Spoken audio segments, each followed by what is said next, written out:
Representative Ben Weber, a former congressman from Minnesota, and is a partner at Mercury, Clark, and Weinstock here in D.C., where he provides strategic advice to institutions with matters before the legislative and executive branches of the federal government. Mr. Weber served in the U.S. House of Representatives from 1981 to 1993, representing Minnesota's 2nd Congressional District. He is one of the most prominent and successful strategists in the Republican Party and enjoys strong bipartisan relationships across the legislative Don't set the bar too low. and executive branches of government. He's a former chairman of the National Endowment for Democracy, which is a private nonprofit organization designed to strengthen democratic institutions around the world through non-governmental efforts. And then someone that you know well, Ambassador Paula Dobriansky, Chair of the World Affairs Councils of America's National Board of Directors, will moderate this discussion. For the last 2 years, Ambassador Dobriansky was Senior Vice President and Global Head of Government and Regulatory Affairs at Thomson Reuters. From 2001 to 2009, she was Undersecretary of State for Democracy and Global Affairs, during which time she was appointed the President's Special Envoy to Northern Ireland. So please join me this morning in welcoming Representative Ben Weber and Ambassador Paula Dobriansky.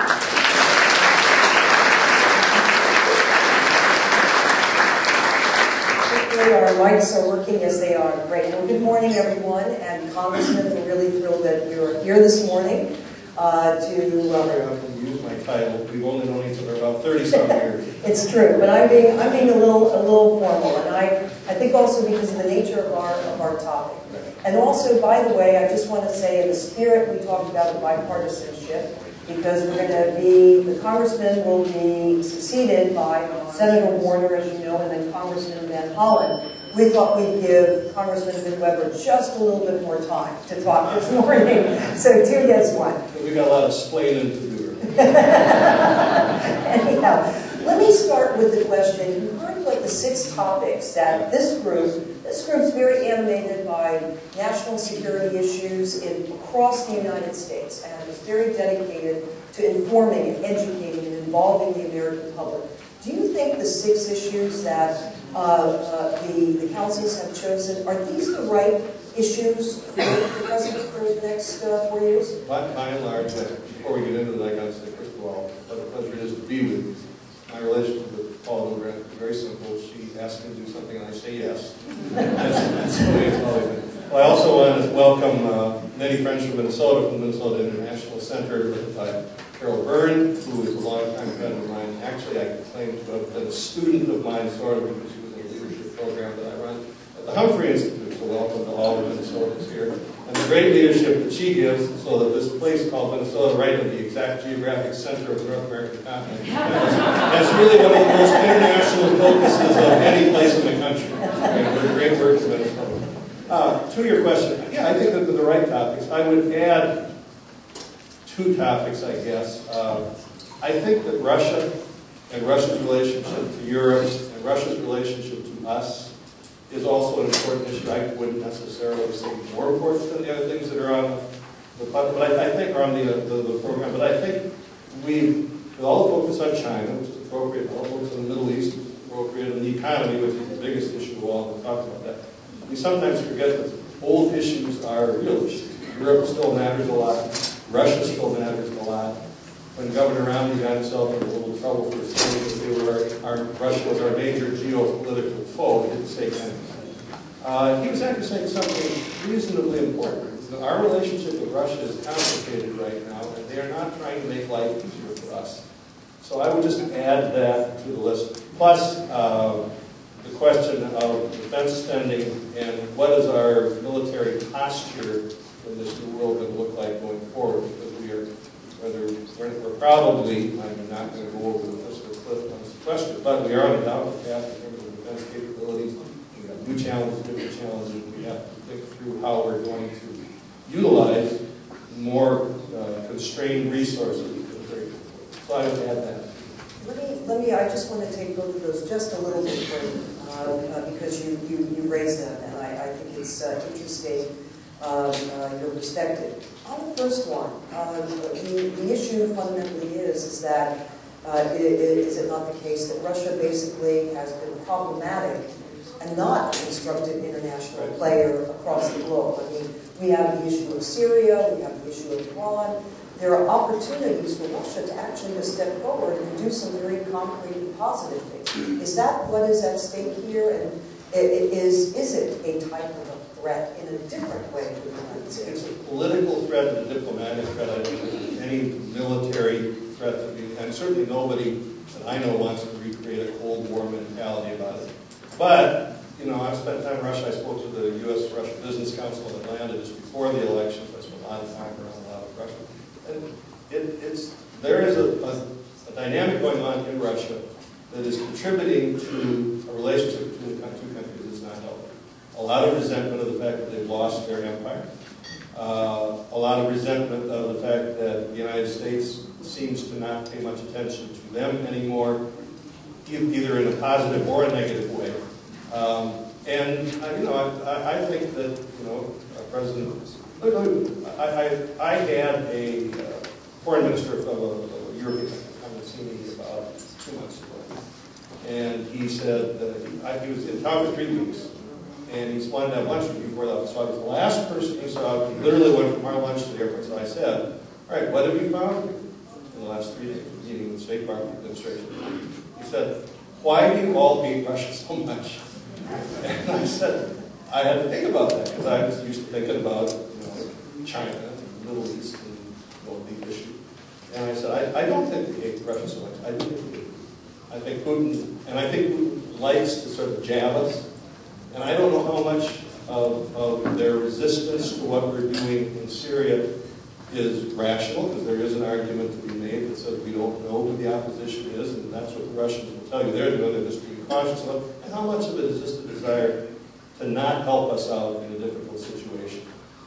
Ditto Iran. They're more on board now, but it took us a long time to get Russia into a position to support the sanctions, which are now having a very powerful effect in Iran, but it took us a long time to get them there. And they don't seem to want to be very helpful to us. Their use of energy as a tool and a weapon, if you will, over Western Europe particularly, continues to be problematic in the way they exercise that influence. And I think we just need to pay some attention to that. Well, on the second one, I think it'll be of great interest to council membership here on balancing the budget and how do you at the same time make sure that our national security interests are protected through a strong defense or through a defense that is going to do the job that we need. How is that going to be an issue for us? And you just flagged the importance of the question of sequestration in the defense budget. How does that come into play with the issue of balancing our budget? Well, I think it's a key issue, and I'm really happy that you're going to have Senator Warner on this. And I'm going to try to stay at this again, and then I have to go next week for a living. I just want to say, I've been on programs on the budget with Senator Warner. We did a deal up in Boston on this issue. I've been to a number of dinners where he's trying to help mobilize the business community. There really is no one from either party in either House of Congress that has done more to help get us close to a solution to this problem than Senator Warner. So I'm eager to hear what he has to say. He's a real hero in my mind. I think the budget issue, writ large, the long-term debt to GDP ratio issue, that's awesome, is the biggest foreign policy issue, the biggest domestic policy issue, the biggest social policy issue. It's in the way of solving everything else we do. We are facing this sequestration, which is both devastating to our national security spending, and also, I don't mind saying that, Republican, devastating to those short-term expenditures, discretionary expenditures, that the president terms as investments, which Republicans all would agree were investments a few years ago. Why? Because we can't deal with the long-term budget. So we're dealing with the problem that isn't the problem. Short-term spending is not our problem. 20 to 30-year budget projections are our problem.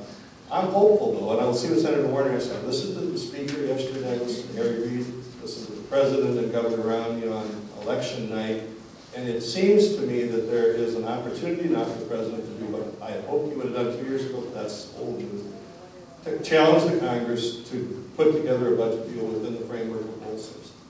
And put off the sequestration, put off the whole, yes, I know it's called kick the can down the road, but kicking the can down the road is better than driving the car off the cliff.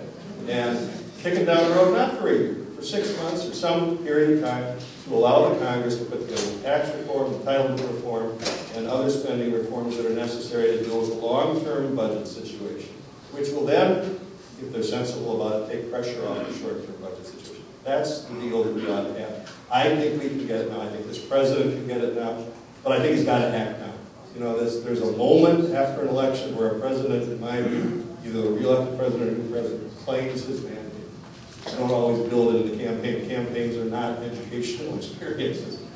But between the time that a president's elected, at least my observation, and the time he takes office, he has an opportunity to claim a mandate. And the president can act now, and I think he can do something that nobody else in the world has really done very successfully, which is to deal with this budget situation in a very meaningful way. Well, one of the questions I am going to ask Senator Warner, and I'd like to ask you, is Admiral Mullen made the comment that our national debt is our national security. Right, our biggest national security threat. That's what he has said. And I've noticed in reading foreign press over the last months, there have been a lot of leaders, some who were close to and some who are enemies, like Ahmadinejad. They've been focusing in on this, actually. I was really struck to see Ahmadinejad's statements of Iran make the comment that the United States is weakened by its national debt. How is this impacting our global leadership? What can we expect? I think it affects us all around the world. I've been involved in exchange with the Chinese Communist Party, it's a delegation for over 2 years now. And we've been over there a couple, 3 times, and they sent delegations here. And whenever we get to talking about cooperation and the economy and things like that, it comes right up to our face. You once were the leaders, but you failed. And today we're outgrowing you by 3-4 times in terms of GDP growth, 10%. And it's thrown back at you all the time. We remind them that at one time the Japanese felt the same way. And I think the resilience of the American economy is a far greater strength than what I see in China or some of the other countries that are going well right now. But we've got to deal with it. We've got this debt problem that's holding us back.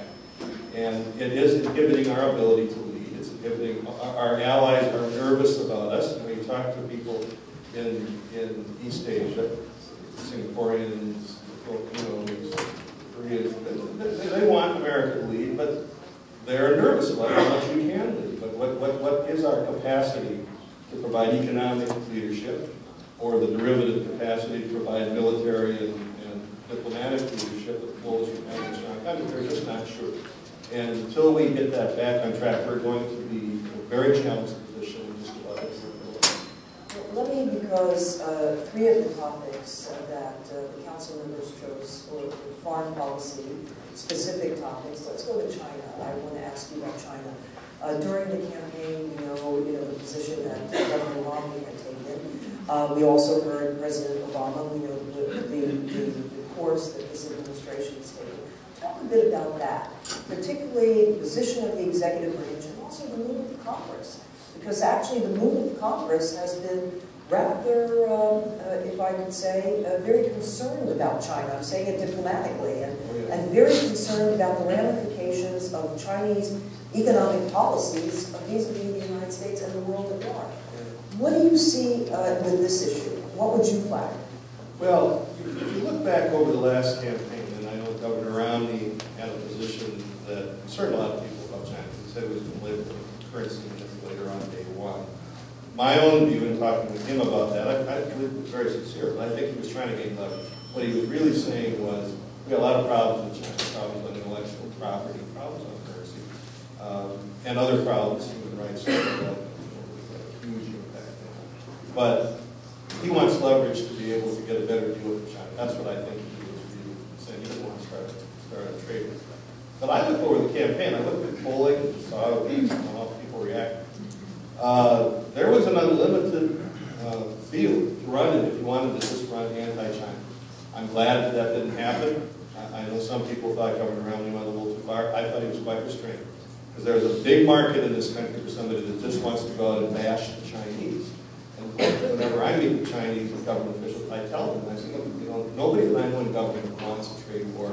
Nobody certainly wants a military confrontation.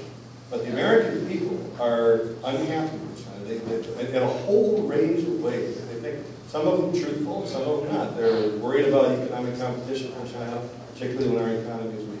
We've got a whole lot of people that understand what's going on with human rights in China, and they're not led by Nancy Pelosi, among others. It's not just a right-wing thing or a left-wing thing. It's not just economic. It's a whole range of issues. And if the Chinese do the wrong thing at the wrong time, they could really ignite a firestorm in this country. It didn't happen in this campaign, in my opinion. It could happen over a policy issue down the road. Remember the Dubai ports issue, which should have been a relatively routine approval of an investment in this country, and it just took off like a firestorm because it wasn't handled properly politically.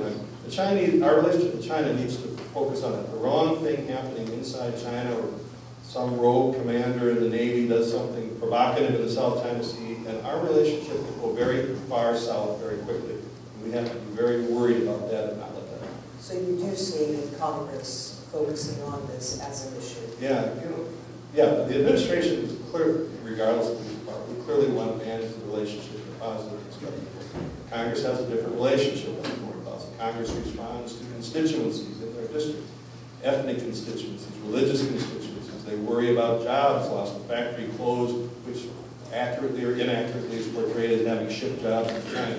Members of Congress have different motivations than people in the administration, and that's where you can see a problem if we don't manage this relationship carefully going forward.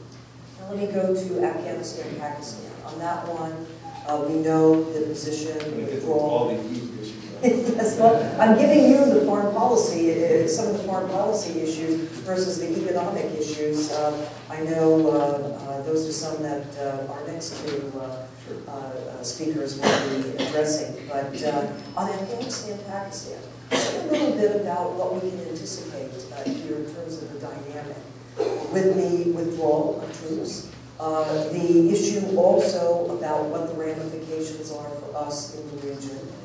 How do you see that playing out in the year ahead? Well, again, you have to look at the Congress a little bit. I think this is the biggest problem that this administration faces over the next 4 years, and I don't think it's a problem that can quote be solved. It's a problem that has to be managed, and it's not going to get a lot better in Pakistan. And I worry about the trajectory.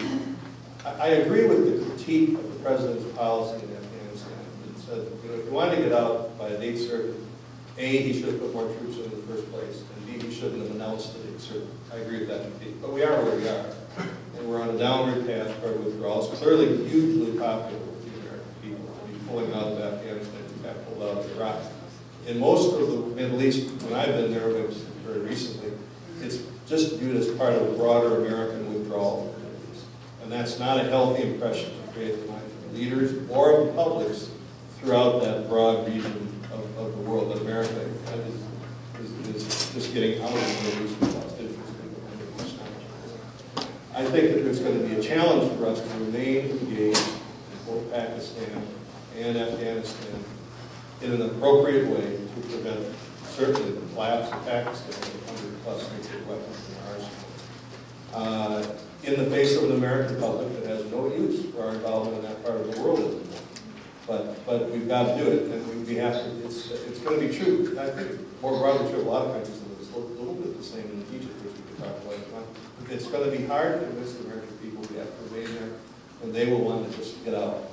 They're sick of it. The things they see are true. Not anti-Americanism, lack of human rights, support of terrorism, all that's true. And yet, we have to be there. We can't not be there. I'm going to have two more questions, but I want to give notice to all of you. I want to give time for questions from all of you, so be thinking about it. I'm going to ask my two questions, and then let's go to all of you, because we have small windows this morning with each of our speakers. The other one is, you mentioned the Middle East. I mean, the two issues that I think are uppermost on people's minds. One is the question of Iran, specifically, and how that will be playing out into the next year. We've heard Prime Minister Netanyahu, and we've seen pictures, front page of newspapers, putting down the red line, and what Israel may or may not do, and what impact we may or may not have in really, negotiating down the Iranians. And then the other issue that's out there, and I have to pick this out, I've had the great pleasure of working with the congressman on an initiative called Responsibility to Protect, and which he and Secretary Albright and Rich Williamson are involved in. Yes, but I specifically flagged this because of Syria, because the issue is, you know, if I may say, the failure, the inability to get humanitarian assistance into Syria. We've had some, I believe it's now, the number is close to maybe 30,000, if not over, or 35,000 of people who are dead. So talk a bit about these issues and what we can expect and what you would flag from where you've been sitting. I just came back from the Middle East. I was there for a week, mainly in Egypt, a little bit in Israel, but we talked probably about the issue. The election's over. This is not meant to be a flippant state. The perception of weak leadership on the part of the United States is widespread. Now, I've talked to my Democrat friends, and they argue that should not be done. Okay, I've talked to person after person, government, the perception of weak leadership is bad. In Syria, the Turks, the Jordanians, the Arab League do not believe that they're uncertain about our willingness to be a part of a serious, robust response to what's going on in Syria. And as I said with regard to Russia, it's not an uncomplicated situation. I'm not naive about it. We should just go in and arm the rebels and everything will be fine. The rebels are, we don't know who they are, and we know a lot of bad things about them, but we are, this is quickly moving from a bloody insurrection to a full-scale civil war that could engage other countries in the region and then be a huge disaster on top of the humanitarian disaster of 35,000 people dead in that country. And we need to provide strong leadership and assure our allies who want to do something who are, after all, most directly impacted. The Turks are, beside themselves about the flow of refugees into that country, which shows no real sign of abating. It's over 100,000, which is the number they said. We need to show some stronger leadership that we're willing to back up our regional allies in meaningful ways, cope with this situation. And I think that's simply the most serious, festering, deadly problem. But I think there's some truth to that as you go throughout the Middle East. We have to show that we're going to remain engaged across the region. You talk about Iran, which it's interesting. We've now gone through two presidential election cycles, in which there was widespread speculation that the Israelis would strike Iran before the election. People forget that was also speculated on 4 years ago. The speculation then was they would want to do it before President Bush, a friend of Israel, left office. Well, that didn't happen. Now there was speculation that they might do it before this election because President Obama would be more negative toward that, would be constrained by the election. So it didn't happen in either case, but it's been a long time we've been kind of speculating on a potential Israeli strike. The good news is that we do have now in place real sanctions that are causing enormous pain in Iran. There are two things. First of all, we don't know for sure. I mean, the success of sanctions at one level depends on the government's interest in putting the people's welfare ahead of their desire to get a nuclear weapon. We just don't know what that is for sure. How much pain they're willing to inflict on their own country in pursuit of a nuclear weapon. But the other piece of it is, and this goes back to the question of people don't think they're leading. The president has said all the right words about the military option on the table. All the right words. And yet, I've not talked to anyone in the Middle East that believes that this president would ever participate in a military strike on Iran. I don't want us to militarily strike Iran. But the success of the sanctions is enhanced considerably if the Iranians think at the end of the day we might attack Iran. It's one thing to impose all of this pain on your country, and they're going through real pain now because the sanctions are right. It's one thing to go through all that pain if you believe at the end of the day we're going to get this thing that we want called a nuclear weapon, and we're going to be able to try to restore hegemony from the Persians in the Middle East. It's another thing if you think, well, at the end of the day, the Americans and Israelis won't let us do it anyway. Then you ask yourself, why are we submitting ourselves to all this pain? So the credibility of the military option, almost paradoxically, is one of the best ways to avoid having to use it. And we don't have it right now. WACA, the Iranian specialist of the Council on Foreign Relations, pointed out to me that in the Iranian press, Iranian language press.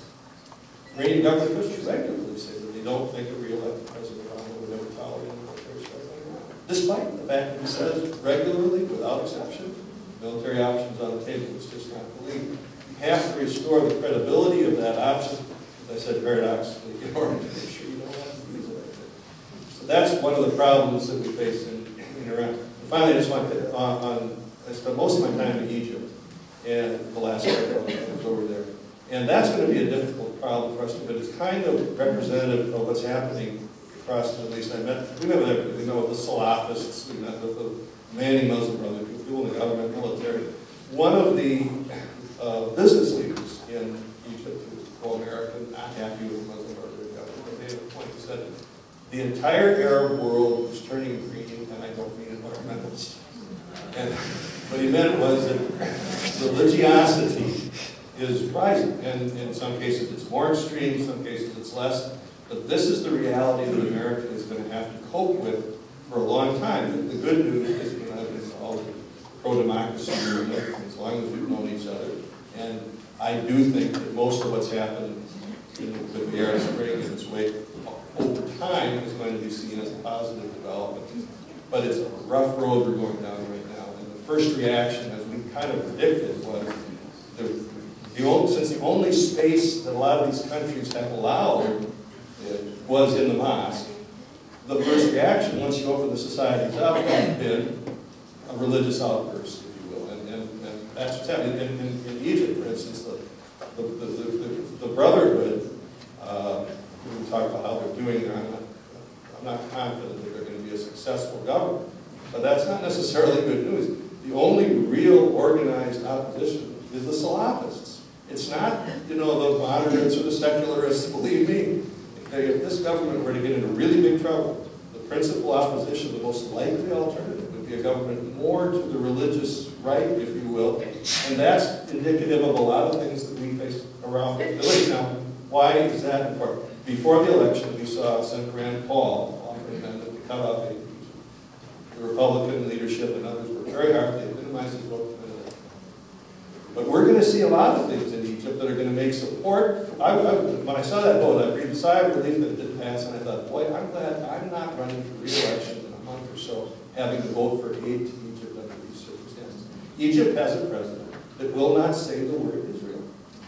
How long are the American people going to tolerate sending $1.5 billion in aid to a country that refuses really to acknowledge the existence of our principal ally in the Middle East and one of our most popular friends in the world? Okay, well, thank you for those. You really have laid out and commented on the range of issues that this audience cares about. Let's go to questions. Yes, right here. And I hope, do we have a microphone? Back here. Oh, it's right here. Then please come up if you can. Can you make your way up there? I'm right in the line of that light and I couldn't see it. Thank you. And if you don't mind, please introduce yourself. I'm Joyce Davis. I'm the president and CEO of the World Affairs Council of Harrisburg. And great initial discussion. I wanted you to drill down a little bit more into this issue of weak leadership, especially in light of our existing commitments in Afghanistan and Iraq. And I think it could be argued, the American feeling, or at least among many Americans, is that we're a bit tired of being the leader on every conflict in the world, even every conflict in the Middle East. So with that in mind, what specifically would you do differently to make that threat that we will defend Israel, or we will do what we have to do in the Middle East, without aggravating the situation and having to do something? Well, first of all, I think you're right. I don't think, Senator McCain said about 6 months ago, we're not going to see any more American military interventions around the world. That coming from probably the primary interventionists in government today. I agree with that. American people are sick of it. We've been engaged too long. It cost us too much. We're tired of welcoming bodies back into America. I don't argue that we should be doing it. I do argue that the rest of the world, the world's populations as well as their leaders, interpret a lot of the signals coming out from this country in ways that we don't want and need. I don't think the president wants to advocate leadership, but I think this phrase has crept out of the White House, leading from behind, coupled with the fact that they know we've got the economic weakness that we talked about. and our perceived by the region unwillingness to try to take a leadership role in coordinating the response to Syria. All of it comes together. Some of it is rhetorical. A lot of it is rhetorical. You know, I argued during the big policy differences between Romney and Obama were not really that big. There weren't very many places where Romney said, your policy here is just wrong. It's not like Reagan saying he was against the Panama Canal Treaty because he ran against him. It was more a question of the credibility of our leadership and the rhetoric and the tone that we're taking. The president came into office very much wanting to reverse the perception of the Bush administration that we were unilateralists, and I think he simply went a little bit too far. I mean, we want to act multilaterally. That's always in our interests when it's possible. But I think we've gone a little bit too far in creating the impression that that's the only way that we're going to act. And I believe that multilateral action is advanced best through strong American leadership. American leadership in the world should not be contradictory to multilateral problem solving. It should be, there's got to be some leader and it's got to be us. And I don't think the president quite realized that in his first term. There's a whole range of foreign policy issues. As I mentioned, we spent a lot of time on democracy, and this is the same thing. A new administration comes in, and their first reaction, whether it's Republican or Democrat, is to say everything the last administration did is wrong. And I think that was largely true of George W. Bush after the Clinton years. I think it was largely true of Obama after the Bush years. And they settle in after a while and realize, well, there were things we really disagree with, but not everything is wrong. And there's more continuity to American policy than there is contradiction between the two parties. That's really all I'm saying. I think the president would be wise to think about that in his second term. Worry a little bit less about looking multilateral and not wanting to appear to be arrogant on the world stage, and a little bit more about reassuring people that we are not withdrawing from the world, and that we are interested in continuing to provide attention. Why don't you two go on up, if you can? I'm thinking, but would you like to as well? Please, because you know why? It'll just be easier, it saves time. Please. Thank you very much, Mr. Ward, Atlanta World Council. We had yesterday in Atlanta, which is why I wasn't here, Ambassador Rasul from South Africa, and he made one of the most impassioned and articulate pleas for American leadership in his country and in sub-Saharan Africa and Africa more generally. And he quoted that great think tank in America, Crosby, Stills, and Nash, to say, if you can't be with the one you love, love the one you're with. And it was a really great insight. And my question on that basis of that great think tank group is this.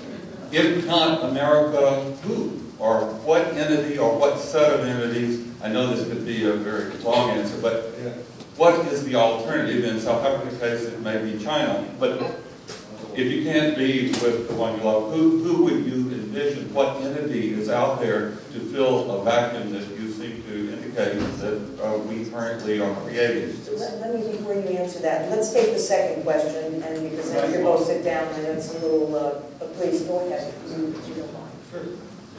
Thank you. World Affairs Council of the Hudson Valley, New York. To follow up from the previous question, from my personal experience traveling around the world, in Europe and in the Middle East, like Turkey, for example, talking to the man and the woman on the street, their general impression of the United States is that the United States is finally leaving its, shall I say, harsh standing in the world that thanks to Obama, and that there is the feeling that the United States is again getting to be that light or the beacon on the hill, so to speak. So, I mean, from our own experiences, as you know, as World Affairs Council members, we go to different countries and observe with our own eyes what's happening over there. The general impression, at least that I get, is that, in fact, the United States presence is being felt even more positively now than in the past. So I was just curious to know if you have some specific examples. Well, I don't know. I'll answer your question first, then we'll come back. I understand what you're saying, but I really don't quite agree with it. When the president came into office, you know, he followed a president who was very unpopular in the world and who had made America unpopular. Well, he's supported him, but that's reality. As you know, Pew does a lot of international polling and measures attitudes towards the United States and towards Obama. It is true that the president initially became wildly popular in the world, more so than his predecessor, more so than any predecessor perhaps. And America's perception, the perception of this country in other parts of the world, spiked after it came to office. That's almost all been lost. If you look at Pew Research for the last few years, perceptions of the president, the perception of the president have remained higher. It's a good thing. I'd rather have an American president be popular than not. But it hasn't really translated, at least according to data, into a substantial and sustained increase in regard for the United States by the populations around the world. And I you know, I don't want to be trite, but I do think at the end of the day, we were pursuing affection at the expense of some respect. And I think that the leadership question that I mentioned, I think is real, and I think that we need to readjust over the next few years our attitude and our attempt toward approaching the rest of the world with an objective of establishing that we are providing leadership. I don't think, as I said, I don't think we're maintaining the increase in world affection that we saw, and I don't think it's translated into policy initiatives that are helpful to America. Now, to the question of sub-Saharan Africa, which was prior to your question, that's a good question. First of all, Africa is an exciting place right now, and in a way that it hasn't been really through most of our lifetime. There's a dynamism in a lot of what we used to call the third world, particularly sub-Saharan Africa. It's not all good, but for so long it was static and poor, and there wasn't anything to change. Now we're seeing opportunities for third world countries to rise, and of course if they make mistakes they can fall again, but there's a dynamism there that's very real. And it's being driven, I'm involved in a project to build support for development assistance. It's bipartisan, we're going to make our recommendations in the next couple of weeks. But one of the good pieces of news is, even though we are going to see probably constrained development assistance budgets going forward in this country, the real dynamism and the real way in which America is impacting on those kinds of countries is now through the private sector. Private capital flowing into sub-Saharan Africa and other poor countries is changing those countries rather dramatically. And that's how the United States ought to think about its leadership role going forward. We need to maintain a development assistance budget, and that's something I am concerned about in our budgetary crisis as we're going through that. But it's not the main thing. The main thing is coordinating a private sector response and this tremendous NGO community that we have in America, which really doesn't exist to this extent anywhere else in the world. And we have, Paula and I are very involved in that, we have an ability to interact with people at the level of civil society in a way that our European friends and others don't quite have because of this hugely robust NGO community we've got in this country. Figuring out how we lead all of that is really key to our leadership going forward. And I think it can be very positive and very dynamic. We can't cede the field to the Chinese. The Chinese are, hopefully they will put money into places and help to develop. That's part of their role as an emerging leader. But we know that they're very mercenary about it. It's tied very directly to natural resources and their access to them. They really don't show much concern about the human rights issues of the country, of the government of the country in which they're investing. And it would be a mistake for us to simply let them capitalize it, both a geopolitical mistake for our own interests, but also not for the good of the country. I mean, we have a better chance to help those countries develop, which is in our interest, through the American model, if you will, of corporate capital investment, NGO activity, and the leverage of a meaningful, if limited, U.S. development budget, than simply allowing the Chinese to sort of monopolize that in their pursuit of natural resources. Congressman, we have, I think, about 1 minute before we transition, and a question I want to ask you, and I'm going to ask the other keynote speakers this morning. Can we go? Yes. Yes. Yeah. Okay. We can. Okay. Well, you said yes immediately. Right? There's a lot that's said about the lack of bipartisanship, the polarization. How are we going to go? How are we going to get over it? Well, I didn't like the president's choice of words. If he won re-election, the Republican fever would break. But there is something to be said for an election.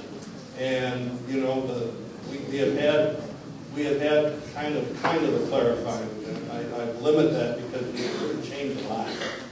We've got the same configuration here as we had before the election. The president re-elected more narrowly than he was elected.